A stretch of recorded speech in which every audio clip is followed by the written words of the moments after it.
Welcome to A Friend of Mine, a series of conversations with some incredible and inspiring women in business from regional and rural Australia.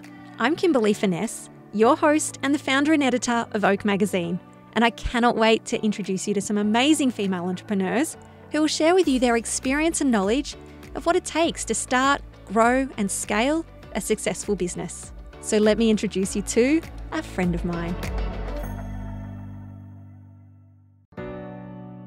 This is a special International Women's Day series featuring members of Club Oak, which supports and promotes your rural business through print, digital and audio opportunities over a 12-month period.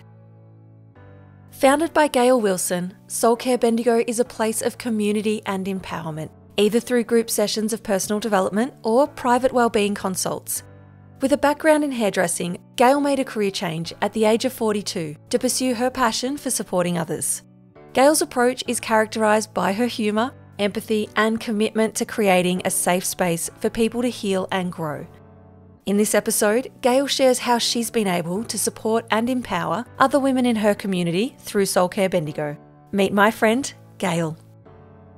Hello, Gayle, and welcome to our special International Women's Day series. And we're going to talk all about the topic of community. Beautiful, Kimberly. Thank you so much for having me. I'm thrilled to be a part of this conversation. So tell me, what inspired you to start Soul Care Bendigo? I'd been in the same career for 24 years in hairdressing, and I just started collecting this awareness through people that there was a level of, like a missing piece to a lot of people. And I decided that I wanted to expand on that and I wanted to help people. And I'd often hear things like, I wish you were just like a little microphone in my ear that I could say the words I want to say, or I could heal the relationships that are a little bit stuffed up and a bit messy and yucky.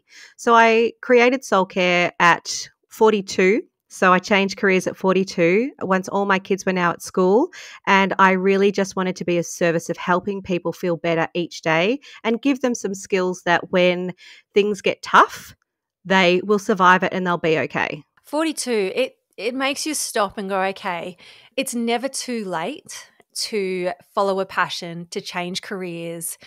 Oh, at the time I was terrified because I didn't realize I had so much resting on how much I saw other people's opinions of me mattered, which kind of scared me because I didn't think I really gave a shit about any of those sorts of things. But the truth of the matter was that even I had some stuff I needed to fix up on the inside a little bit. I do feel like my first career in some way has been practiced this whole time. And it's just kind of been the gears have been slowly winding up. And then it was having the inner awareness that I can do hard things and I'm never really alone.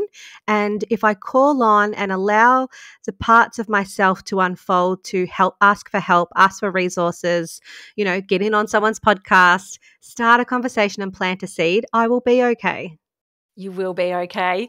Now, we are talking about the topic of community. So I want to ask you first, how do you believe your business has positively impacted the local community? And I suppose for local community, talking about Bendigo as such.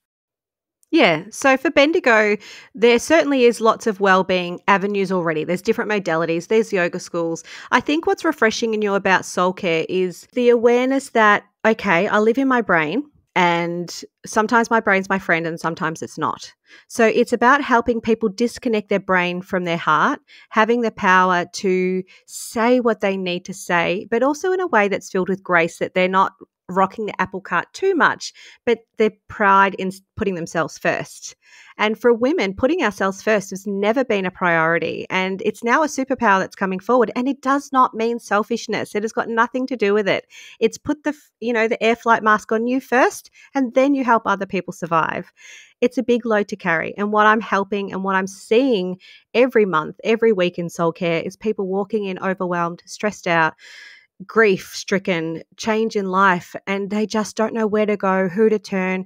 They don't want to maybe confess any of it to any of their nearest and dearest because they have shame attached or whatever it is. And so they can come here and the first thing I ever say is there's nothing you can say to shock me. I've spoken about anything, everything, under the cover, on top of the cover, under the cover. It doesn't matter. So once I kind of let them know my personality and my laughter and, that I drop a few swear words and I'm pretty passionate, I just see these people melt into the couch. And then always at the end, it's, God, I feel so much better. And Gayle, a week later an email, Gayle, God, you've just helped me so much in what you're doing. What I'm doing, Kimberly, is not new, but it's just a refreshing way of repackaging something for people to find more relatable. This is not an elitist industry. This should be available to every single human.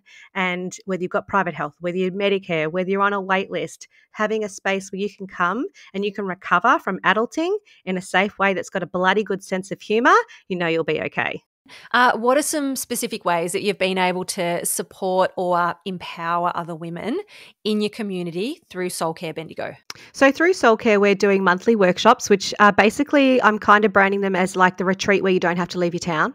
So for people who are time poor or financially it's just not profitable or even able to spend $4,000 on a retreat somewhere else in the country, you can come to these workshops regularly where there's a combination of repeat people and new people coming every month. So you're expanding your friendship group and your circle. You're around like-minded people who also want to make a shift and identify that there's some growth to happen. They also want to improve their children's future. And these are the things that Soul Care are providing, which is amazing. There's a super big awareness on how do I support my child, knowing the statistics we know in mental health now, knowing the suicide rate, how do I help be a part of minimising that damage in our community, recognising that there actually is something way bigger than themselves. So if someone wasn't in Bendigo, are there some tips that you could give them to be able to support them that sort of links back into what Soul Care does? Absolutely. So what we're building on the website now is we're starting to start a process where we have things that are coming out to be launched soon. There is mindful activities that you'll be able to download for free from the website. There is permission cards coming, different to an affirmation card where you might randomly select something. It's where you purposely go in and think about what you need to hear. So do I need permission to rest? Do I need permission to focus? Do I need to smash some goals today? And they come with all sorts of prompts and realizations and self-focus and self-reflection, which are really powerful. There is also, I've got a book coming out. The other thing that I'm going to be doing is e-courses. So they're coming out for next year. So these are going to be different webinars that people can jump on. Some are based on mixed gender. Now, what I mean by that is a dad that's trying to stay connected to his daughter even though he doesn't want to hug her, or a mum who's trying to stay connected to her son but he's pulling away as well. And so how do we break but maintain this intimacy without creating it as being an awkward sexuality? So there's a lot of e-courses coming. There's some 5-week programs. So no matter where you are, you can reach out. And of course, people can reach out on Facebook and Instagram. I get messages even on TikTok when people hear something from my podcast that they relate to. I'm always happy to reach out and chat. I'm a human. You're a human. I'm happy to have a chat. My gosh, so often there's AI these days. I mean, this is probably a whole other podcast, but even to just keep that in mind that, are you talking to a real person through social media these days, I think is maybe something worth considering. I find that a blur even for myself. Like certainly for me, Instagram is where, and I mentioned this in the podcast we did together, but it's where the hawkers are and the other female business owners that want to cheer and support one another. But I can think that I'm getting a follower that is a business owner, but it's not. It's just their social media manager. So I know who's got accounts done by themselves, like who checks in on their account, who checks in on their comments, who replies. And not all the replies are always a business owner, but I know in the inbox who I'm talking to. And it doesn't matter. I understand. Like I have people who help me with my socials as well because we're only one person and we're all still parenting. That's the other thing with rural in particular. Like we're doing multiple tasks. But yeah, definitely it's for me checking in. I know how to create healthy boundaries that if you're inboxing me 16 times in one day, I know that I'm a big girl and I can say, I think you might need an appointment, hun. So it's creating boundaries as well as being interpersonal. And this is probably where the balance can get tricky for rural in particular, where people are just so desperate for connection. So yeah, 2 good points there. That terms of if you have a client that's always coming back to you or someone that's asking questions and I mean, we're not gatekeeping knowledge by any means. There's power in knowledge shared. However, there is a point there where you should just say, hey, how about we jump on a one-on-one call and, always have that option on your website if that's something that you do, that sort of mentoring, that one-on-one service where you can have that dedicated time with them and get paid for your knowledge. That's right. Yeah. And often it's not even the knowledge, it's the time. Oh my gosh, yes. That billable hours versus non-billable hours in small business, and keeping that is such a fine line, but it's so important for livelihood because non-billable hours, let's be honest, they don't pay the rent on our properties, they don't pay the overheads, they don't pay us for our content creating time. So, my husband wouldn't be asked to do that for free. No. So why should I? My husband will come and ask me some morning, so what's the plan for today? And I said, oh, I've got a full day of non-paying content creation. He's like, what? Yeah. And I'm like, oh, don't even ask. Like, I think I have so many non-billable hours. I'm not very good at that. I know that's not my superpower. But one of the other things I just did want to touch back on there, Gayle, was who is answering your inbox. I think there is a duty of care. So for Oak, it is always me. I am the only person you will ever get because some people do big shares in there. I think there needs to be a duty of care that says, there's a social media manager that's actually responding to these. And I say this because I know someone that's recently sold their business.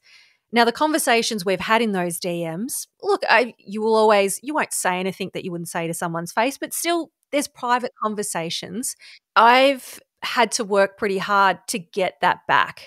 So to get both of our conversation threads deleted before they go on to a new business owner. So again, that's even slightly different, but someone buying a business, there comes all that other stuff. So probably 2 points there. Just always remember that it's those DMs aren't locked down. They're not private. So, be very careful of the information that you do share. Absolutely. And this is something I think you've raised. It's a fantastic point because I am about to expand and I've got someone who's going to be helping me organize my emails. And so what I'm doing is doing a lockable folder so that any of those private conversations that I've either sent out as a reflection or that are coming back in would go into a folder that is separate and then even emailed to another account of mine and then deleted from that original one that I share with someone else. Because, like you said, some of those things in there are not for other people's ears. And also it's that confidentiality that I have to share with my clients. It's not general knowledge. And I don't think there's any employee, unless they're a practitioner as well, that would ever need access to that in any way, shape or form. It's a tricky thing with Instagram, unfortunately. If you had someone coming in, you can't really lock those DMs down. Look, the only way they can really do it is through that third-party publishing app. There's obviously a couple of options that way, but yeah, just a tricky one. Just something to think about anyway. Yeah, for sure. One of those, something that's come up this week. Now, this was a short, quick chat because we do have something that's a bit more in-depth with you. But before I let you go, what does the feeling of International Women's Day evoke for you? The feeling it evokes for me is actually I'm really proud to be a woman. I'm really proud to be a woman who can be vulnerable, who can wear multiple hats, who now has a whole army of other women just like her cheering, chanting. But more importantly, I love the dialogue that it creates for the genders in the next few generations. So the Bendigo sign that's in the middle of our town, we loved the dragon that was there prior to International Women's Day, but equally, my kids are kind of like, what are those images? What's going on? And I said, look, they're a series of women's art that are about International Women's Day. And I believe the conversation is just as important, if not to have with my sons, as it is my daughters. So again, planting a seed, creating a bit of a bigger conversation, how they would allow and support their wives who might one day have an amazing dream that means to step out of supporting them.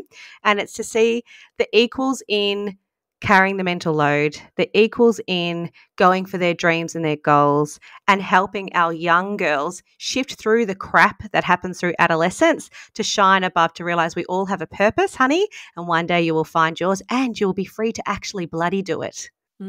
Absolutely. I love that. Perfect.